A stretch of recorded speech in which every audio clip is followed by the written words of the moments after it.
자, 안녕하세요. 주식클라스입니다. 고구마처럼 콱 막힌 정시죠. 오늘은 8월 26일이 됩니다. 이걸 보면 이유가 보인다 그런 내용인데 한번 보도록 할까요?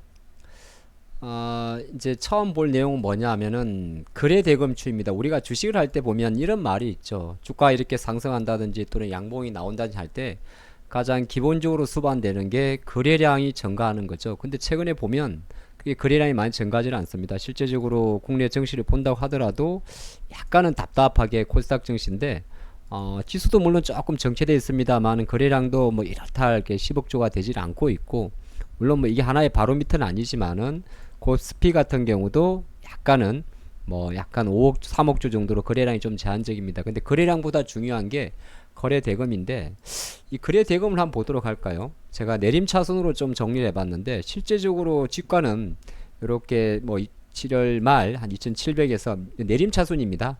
보기 좋게 해놨는데 지금 2700선 정도에서 일주일 동안 계속 주춤되고 있습니다. 근데 거래량 같은 경우도 어느새 이제 3억주 정도 되는데, 아까도 말씀드렸지만은 중요한 건 거래 대금이거든요. 거래 대금이 한 달 전엔 대략 그래도 10조 원 정도까지, 8월달 급락할 때 18조 원까지 거래됐었는데 코스피 기준입니다. 지금은 9조 원, 이제는 뭐 8조 원대 초반까지 떨어졌다가 9조 원까지 떨어졌다는 거죠. 다행히 지수가 올라오면서 어느 정도 상승 하락 비율은 좀 올라가 있는데, 생각보다 지수가 정체되면서 거래 대금은 떨어진다는 말은, 거래량이 저런가 했다는 말은 작은 종목들이 많이 움직인 거고, 거래 대금이 감소했다는 말은 약간은 덩치가 있는 큰 돈들이 들어오고 나오고 하지 않는다는 거죠. 그걸 좀 대변할 수가 있고, 오늘 코스피만 그런 게 아니라 코스닥도 마찬가지입니다. 코스닥도 똑같은 과정으로 보게 되면 실제적으로 주가지수는 7월 29일날 800선에서 한때 뭐 8월 5일날 700포인트까지 이탈했다가 최근 일주일 동안에는 대략 770선 전후에서 조금 등락을 보이는데, 동일하게 거래 대응 같은 경우는 여전히 물론 뭐 한 달 전보다 큰 변화는 없지만은 여전히 뭐 9조 정도 거래될 때도 있었고 지금은 또 6조까지 거래된다는 거죠. 그 말은 한편으로는 시장에서 시가총액 상위 종목들 큰 친구의 상승 탄력이 크지 않겠구나, 그렇게 볼 수가 있습니다. 볼 수가 있는데, 가만히 좀 우리나라 종목을 봤을 때 시가총액을 봐도 이게 코스피 쪽인데, 뭐 여러분들 대략적으로 주가는 깨고 있겠습니다만은 삼성하고 하이닉스가 계속 좀 처지는 모습이고, LG엔솔 한 친구 올라옵니다. 한 친구 올라오고, 삼바 같은 경우도 그렇게 거래량이 많지는 않고요, 실제적으로. 그리고 현대차 조금 처져 있고, 셀트리온은 삼바 정도는 따라가는데 세진 않아요. 그리고 남에 이제 금융주 정도만 산발적으로 들어오는데, 여기는 개인 참여 비중이 많이 높질 않습니다. 그렇죠? 그나마 반짝반짝 네이버가 바닥에서 조금 더는 정도. 그러면 약간 내가 본격적으로 피라미딩 매수를 하기 좀 부담스러운, 올로는 갑니다. LG엔솔이나 LG화학이나 올로는 가는데 그 액티브하지 않고, 가야 될 친구는 늘어지는 거죠. 그러면 시장에서 돈이 안 들어온다는 이야기예요. 이걸 똑같이 코스닥 관점을 놓고 보게 되면은 꼭 에코프로 BM이나 에코프로가 가지 않는다 하더라도 거래 대금이라든지 거래량, 거래 대금을 늘릴 수 있는 약간 덩치가 큰 친구, 알테오젠이라든지 아니면은 뭐 HLB라든지 이런 종목이 좀 가지면 좋으련만, 그거보다 시가총액은 반도 안 되는 리가켄 바이오라든지 이런 종목만 조금 움직이다 보면, 사실 레인보우도 마찬가지죠. 거래량이 요동의 상위 있는 종목에 거의 3분의 1밖에 되질 않으니까 시장 우리가 말한 대로 뭐 리노공업이나 HPSB나 실리콘더 이런 종목들이 바바박 쳐질 수밖에 없겠죠. 왜 그럴까요? 사실 미국을 보면 좀 다르지 않습니까? 시장에서는 그런 이야기를 많이 합니다. 야, 미국은 말이야 이미 신고가야. 우리가 미국의 바로미터가 S&P 500 지수인데, S&P 500 지수가 일봉으로 보면은 전고점이지만은 주봉을 보게 되면 실제적으로 3주 동안 다시 지난 4월과 마찬가지로 뚫어버렸고, 월봉을 보면 다시 신고가입니다. 그러면 미국 같은 경우는 어느 정도 안정적이라는 거잖아요. 그는 왜 그러냐 하면 바로 시가총액의 구성에 있습니다. 본 자료는 SPDR S&P 500 ETF 트러스트, 그러니까 쉽게 말해서 SPY라는 SP 500 지수를 추종하는 미국 ETF의 종목별 구성 비율입니다. 전체 주식의 34% 정도. 그러니까 쉽게 말해서 상위 한 500개 중에서 500개 아니겠죠. 34% 정도 비중을 가지고 봤을 때 이미 애플, 마이크로소프트, 엔비디아, 아마존, 메타, 구글, 그리고 버커셔 해스웨어, 그다음에 브로드컴, 테슬라 이렇게 구성되어 있습니다. 근데 비중을 보니까 아이러니하게도 한 6% 이상짜리가 애플, 마이크로소프트, 엔비디아라는 겁니다. 한국과 조금 다른 특징이 있죠. 제조업이 아닙니다. 물론 말하기에 따라 좀 다른데 그 다음에 가장 상위에 있는 집단이죠. 지배력이 있는 쉽게 말해서 글로벌 넘버원 기업들이라는 거죠.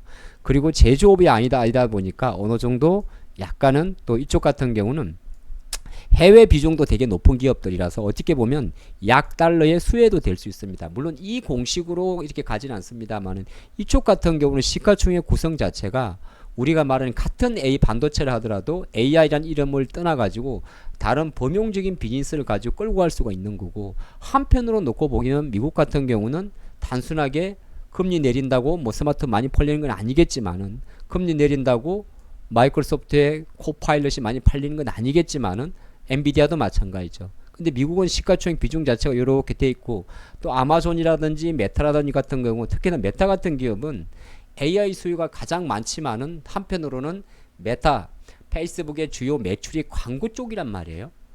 그러면 또 그런 거는 경기와 관련이 높습니다. 그러니까 미국 증시 같은 경우는 이러한 종목들이 어느 정도 받침이 되기 때문에 가는 거고, 미국에서도 마찬가지예요. 한국과 똑같은 형태로 못 가는 종목들은 못 갑니다. 바로 마이크론 같은 종목들이 생각보다 더딘 거죠. 다른 AMAT라는 종목이 생각보다 더딘 거고, 퀄컴이라는 종목이 생각보다 더디고, 쉽게 말해서 약간 제조업의 성격을 갖고 있는 거 말하죠. 램 리서치도 마찬가지일 거고요. 근데 올라오는 종목들은 전부 다 보면 약간은 그렇지가 않습니다. 근데 그러다 보니까 자금은 약간 이렇게 볼 수도 있죠. 금리를 인하한다는 것은 다른 한편으로 놓고 보게 되면 자금적인 관점에서는 이머징 통화에 강세를 가져올 거고, 이머징 통화에 강세를 가져오게 된다 그러면 어느 정도 환차 입장에서 외국인 투자가들은 적극적으로 환이 내려갔기 때문에 달러 기준으로 저가의 주식을 살 수는 있긴 있겠지만은, 거꾸로죠. 달러가 강세로 원화가 강세로 왔다는 말은 달러가 약세로 갔기 때문에 오히려 한국 주식으로 들어왔을 때 주식을 살 수 있는 금액 자체가 오히려 줄어든 거죠. 그쵸? 줄어든 거. 갖고 있는 입장에서는 오히려 달러가 약세, 원화가 강세니까 원화로 평가하게 되면 외국인들은 자연스럽게 원화 환산 이익을 보게 될 겁니다. 근데 본국 기준으로 놓고 보게 되면 손실이 또 발생하겠죠. 그러니까 어떻게 보게 되면 외국인들은 갑작스러운 원화 강세와 엔화 약세 쪽에서 엔화 강세와 원화 강세, 그리고 달러 약세 쪽에서 주식 비중을 많이 늘릴 것 같지는 않습니다. 그럼 외국인은 외국인대로 주식을 늘리지 않을 거고, 국내에서 그러다 보니까 이런 거래 대금의 감소가 나온다는 거죠. 그리고 시가총액 구성으로 본다고 하더라도 우리나라 증시가 약간 그렇게 갈 수밖에 없을 겁니다. 그래서 제가 이런 데이터를 한번 봐봤어요. 어떤 데이터냐면, 과연 그러면 국내 증시에서 거래 대금 상위 종목들은 뭘까? 거래량 기준으로 놓고 보면 일반 투자가분들이 펀더멘탈 관점에서 투자를 할 만한 기업은 생각보다 많지 않습니다. 이게 전체 시장인데 코스피 보면 다 ETF죠.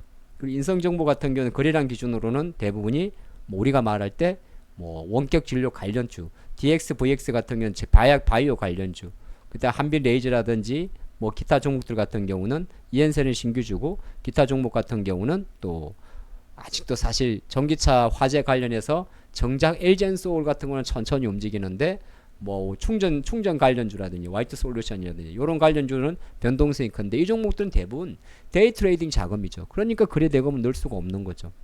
다른 한편으로는 거래 대금 기준으로 한번 보게 되면, 대금 기준으로도 가장 많은 거래 대금을 보이는 게 1조 2천억의 삼성전자, 8조 9천억의 하이닉스. 실제적으로 유한양행 한 종목을 빼고 나면 오히려 실제적으로 개인 투자자분들이 접근할 종목이 많지는 않습니다.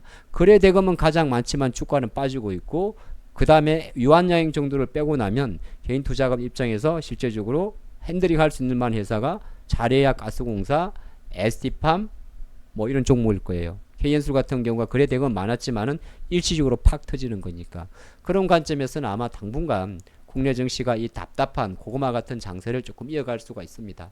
물론 여기에는 돈이 두 가지가 있는데, 한 가지는 돈이 안 들어온다는 거고, 한 가지는 돈이 빠졌다는 겁니다. 왜 그럴까요? 아무래도 세금 부분이 가장 크겠죠. 다른 외적인 요인도 있습니다만은 한국 증시가 일본과 대만과 비슷하게 움직이는 거는 한편으로는 큰 우리 주식 관점에서 놓고 보면 한국 주식이나 일본이나 아시아 쪽이 비슷하게 움직입니다. 그러니까 큰 관점에서는 환차익에서 이머징 통화가 강세를 보이는 관점에서는 외국인 자금이 들어오지 않는 공통점은 갖고 있는데, 국내 증시가 그래도 일본이나 여타 국가보다 조금 약하다고 보는 이유 중에 하나는 한국에 포진되어 있는 금융투자소득세 과세라는 이 불확실성 자체가 벌써 9월달까지 넘어가지 않을까 하는 우려가 있다 보니까 돈이 갖고 있는 돈들은 벌써부터 돈을 조금씩 빼는 거고, 그리고 뭔가 미국이 금리를 인하하면 돈이 내가 주식 투자에다 비중을 늘리지 않을까 생각했던 그 자금들은 뭔가를 주저하게 되는 거죠. 굳이 불확실성의 부자들은 돈을 쓰지 않는다는 겁니다. 그런 관점을 보시고, 그러면 우리가 가져갈 수 있는 투자 인사이트는 어쨌든 막혀 있기 때문에 뭔가를 위해서 될 때까지는 급한 매매와 급한 비중 증가, 급한 추가 매수는, 급한 물타기는 어려울 것 같습니다.